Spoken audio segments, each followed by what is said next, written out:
एक समय की बात है जब यमुना नदी के किनारे एक सुंदर गांव बसा हुआ था। गांव वाले बहुत खुश थे, लेकिन अचानक उनकी खुशियां गायब हो गई। कालिया नाम का एक जहरीला भयानक काला नाग यमुना में रहने लगा।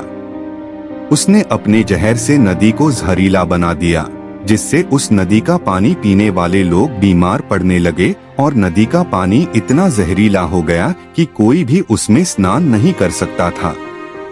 गांव के लोग बहुत परेशान थे। वे हर दिन यमुना के किनारे बैठकर भगवान श्री कृष्ण से मदद की प्रार्थना करते थे।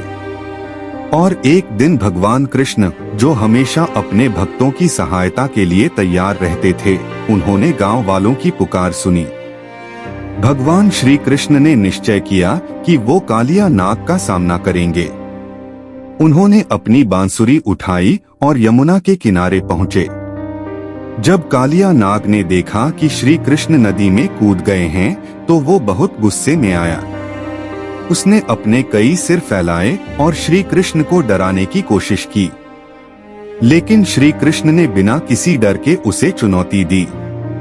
उन्होंने उसके सिर पर नृत्य करना शुरू किया और ये देखकर कालिया हैरान रह गया। श्री कृष्ण के नृत्य में एक अनोखी शक्ति थी जो उसे धीरे धीरे कमजोर कर रही थी। श्री कृष्ण ने अपनी चालाकी और साहस से कालिया को हराया। हर कूद पर उन्होंने कालिया के जहर को कम किया। अंत में जब कालिया हार मान गया, तो उसने श्री कृष्ण के चरणों में सिर झुका दिया। कृष्ण ने कालिया को समझाया कि तुम्हारा जहर केवल तुम्हें ही नुकसान नहीं पहुंचाता, बल्कि इससे पूरे गांव के लोग दुखी होते हैं। तुम्हें अपने जीवन में प्रेम और अहिंसा को अपनाना चाहिए। कालिया ने श्री कृष्ण की बातें समझी और वादा किया कि वो यमुना को फिर से साफ करेगा।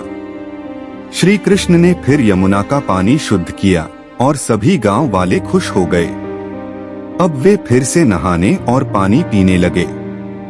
कालिया ने यमुना में फिर से निवास किया, लेकिन अब वो कोई नुकसान नहीं पहुंचाता था। वो श्री कृष्ण का भक्त बन गया और गांव के लोगों की रक्षा करने लगा।